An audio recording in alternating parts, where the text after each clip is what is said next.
y'all, what's up? Jamithatsme here. Welcome back to my channel. Okay, if you're a new subscriber or a long time subscriber, then hey bitch. And if you're not a new subscriber or a long time subscriber, then you already know what to do. Go ahead and hit that subscription button. Okay, so let's go ahead and get into Real Housewives of Potomac season finale, honey, and it was a whole lot going on. Okay, so Robyn and Juan are about to host this holiday party. They're gonna invite all their family and friends to come and celebrate with them, because this is something they do every year. But what she don't know is that he is actually going to propose to her on this same night. So, okay. So Monique shows up to her therapy session. She says that she has been completely stressed out due to the situation dealing with Candiace. She said that she was referred to this therapist by way of Ashley. And I'm like, oh, okay, Ashley knew somebody black? Okay, then, girl, that's cool. Who would have thought? Okay, I thought she would have sent you over there to her white ass therapist. Okay, but she did. She sent you. Okay, who would have thought, honey? Not me. Monique says that she's hurt because she's feeling isolated. Nobody wants to feel isolated. She said that she feels like she's in a place where she's still trying to prove to these ladies whatever the hell she feel like she's trying to prove to them. I think that she is in a place that she's trying to prove to them. I don't think she was in a position before to where she was still trying to prove. What were you trying to prove before? You didn't have to prove that to them. But now I definitely believe she's in a position where she is still trying to prove to them, okay, that she is worthy of being around them after the incident that took place, okay? She says that she feels like she's always in defense mode. The therapist is like, girl, well, where is that coming from? Okay, so she dives deep into her childhood and different situations that happened that caused her to get into defense mode, which is now showing up in her adulthood. Monique says in her confessional that she is remorseful for her actions, okay? But she is not sorry for defending herself. When she's talking about she's remorseful for her actions, she's talking about the same situation when she had to sit down in front of the ladies, okay, when she tried to go ahead and talk to them before she talked to Candiace to try and get them on her side to ice Candiace out, and it didn't work, okay? And she was like, she was embarrassed and she was sorry for embarrassing herself, okay? That's why. All right, because she's all about this image or whatever, right? But she that's why she was remorseful. But she said she wasn't sorry for defending herself. Defending yourself, B-I-T-C-H, what do you mean defending yourself? Candiace ain't doing that to you, so you were defending yourself against I'm sleep. You were defending yourself against I'm bored, okay? And then when she said you're going to drag me, instead of you being like Jen, and no, I'm not going to drag you, you chose to move forward and drag her. So that was not a defense. That was a decision. Let's be very clear about that. You made a decision, an executive decision, okay, to reach over and snatch somebody up. And that's just what you did. So don't be trying to sit up here and say, I'm not sorry for defending myself. Just say I'm remorseful for, making myself look like a fool. But other than that, I ain't got nothing else for you, okay?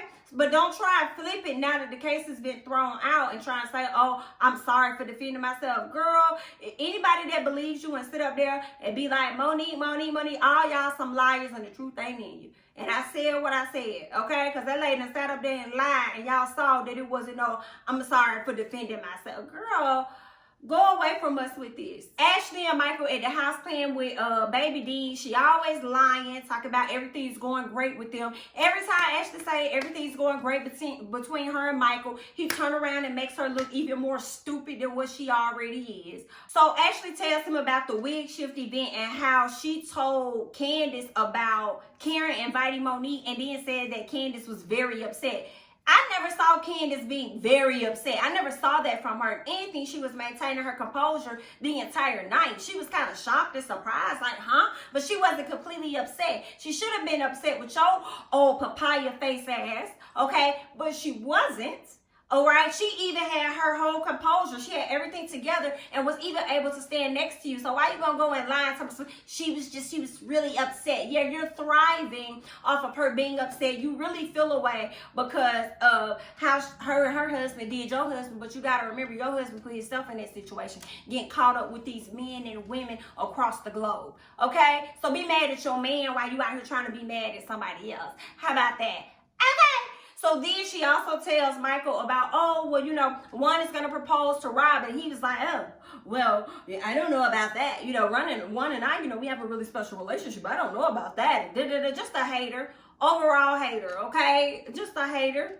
But we're going to get into all of that. Michael did, I will say this. Michael said something like, made it seem as though he know more about Juan than anybody else. And I'm like, number one, I don't believe that. If Juan tells you anything, That's because he keeps it surface level with you and he don't tell you enough so that you can go out. You can't even keep your own business in your own private corners of your own life. So why the fuck would he go and tell you more information? If you can't hold your own business tight, how the hell he gonna guarantee that you gonna hold his business tight? That makes no sense at all. So I only tell you surface level shit too. Stupid. And if you thought that y'all didn't or did have a friendship before, y'all definitely won't have it now. Because you over here insinuating something completely different when it comes to that man. And if I was one, I would see you for your works and I would distance myself from your Candiace and her mom go to get their nails done or whatever. It was a really good moment to see the two together. She said her mom has really been very supportive since everything has happened, you know, with the altercation and the legal aspects of everything. So it was good to see them be together. They talked about her house hunting. And for you guys that do not know, Candiace and her husband definitely purchased a home not too long ago. I believe their home is about 10,000 plus square feet. They have a ton of rooms and everything. I saw a lot of pictures. You guys can look at those online. Just, you know, Google or whatever. And you'll see how beautiful the home is. I saw a few people trying to shade Candiace on Facebook, trying to talk about her contract, and I think they saw a word that said tenant by entirety, tenant by entirety or whatever, so they assumed that she was a tenant. And who is this other lady that owned the home? And you know, y'all don't be liking this lady so much that y'all don't even take the time to fully research the shit that you put out there. Okay, the sole owner was the person that sold the home to Candiace and her husband. Tenant by entirety is basically saying neither one of them, because they're married, can sell the home without the other. They can't make no decisions without the other. So therefore, they own their home, and y'all be sitting up here trying to drag it and make it seem like, oh, you know, her mama still own the home. Did her mama help out with this and this and that? Y'all just gonna have to accept the fact that this girl has been on the show long enough to stack up her cute coin, okay? And she was able to go out and buy the home that's gonna be comfortable for her and her family, okay? So y'all can continue to dig and dig and dig and hate and hate and hate and hate, and she gonna continue to win and win and win and win, and no matter how bad her mouth is, as y'all like to say. So, yeah. So, Ray and Karen is getting ready to go to HSN. You know, she's about to sell her fragrance, you know, over there. You know, Ray wants to go, but he can't go. Karen's excited, but she is a bit, you know, feeling away because of how the ladies came at her party, and it forced her to leave her party. Girl, bye. Then she goes, she sent out text messages, and she got timestamps and all this other stuff. Only for us to find out that, yeah, girl, that ain't factual. That's not what really happened. You definitely left out a piece, which happened to be a phone call that you gave to Candiace, okay? So, yeah, I guess she thought them text messages was gonna prove a little bit, but all your receipts, they didn't add up, okay? You was a few dollars off because this right here did not add up for us, okay, girl? Robyn and Juan go to therapy. You know, they speak on the history of their marriage, you know, how they met each other, which was in high school, when they got married. Then they went on to have 2 kids. He was in the NBA, so that left Robyn at home to do a lot of things on her own as it pertains to the children because he was traveling so much. She kind of checked out after a while because he really wasn't there. You know, he wasn't really available, but she ended up like serving him the divorce papers, and he felt like at the time that she did that, he felt lonely and he really needed her. You know, but before then, he was feeling lonely before she even found a divorce, so he decided to go out and seek other women, emotional support in other areas, romance and all this other stuff. And I'm just kind of like, Juan, how are you lonely? Okay, please inform us how you was lonely when you was in the NBA and you could have had your wife and them traveling to wherever you went. You was the one out here traveling and this doing this and doing that. All right, so how was you lonely when you made sure you had a different woman at all these different times? That made no sense, okay? But based on the therapy session, you know, they're working through some things. Juan says that he is still growing as a man. You know, he acknowledged his faults in the marriage. She did as well. They both were, you know, you could tell Juan was teary-eyed. He was really trying to hold his tears in. You know, and Robyn got teary-eyed. She told him that she was really proud of him, of the man that he's become. And it was really a really good moment to see. I was glad to see that. You could tell they do care about each other. They do love each other, no matter how much everybody else out here in these streets love talking that yap, yap, yap, okay? right? Y'all can talk about this lady ring fake, and it ain't this and it ain't that, but you let us know when you get your ring and let us know how much it is, okay? Let us know when you find somebody that's gonna love you, okay? Let us know when you find somebody that you feel is willing to hang in there with you as long as she done hung in with him, and vice versa, okay? Let us know when you got you a lifetime partner. Let us know, okay? Y'all be talking all this stuff and what you got going on over there with you, girl, okay? So, yeah, congratulations to Robyn and Juan. Let's move on. Chris and Candiace is on their way to this event, okay? And Candiace is over here like, ooh, I'm gonna try not to yell. I'm gonna try not to, you know, say nothing to nobody this time. He was like, what you finna yell for? She was like, well, I'm still pressed about Karen and her whole shit. Okay, and he's like, well, don't be worried about Karen. You know, you need to put all that energy into singing or whatever. And she was like, I mean, you're right. You got a point. However, here's the thing. She gonna send out a text message to everybody and trying to make it seem like, you know, oh, I told her to show up at 6, but I told Monique to show up at 4. Okay, so those are two different times. But what she failing to realize is that she actually called me and told me to show up at like 5:30, somewhere up in there. Okay, so if Monique would have been late and I would have came early or whatever the case was, if Monique would have stayed there longer than what she needed to, like we would have ran into each other. Okay, period. So yeah, I mean, I do feel as though those waters are very muddy.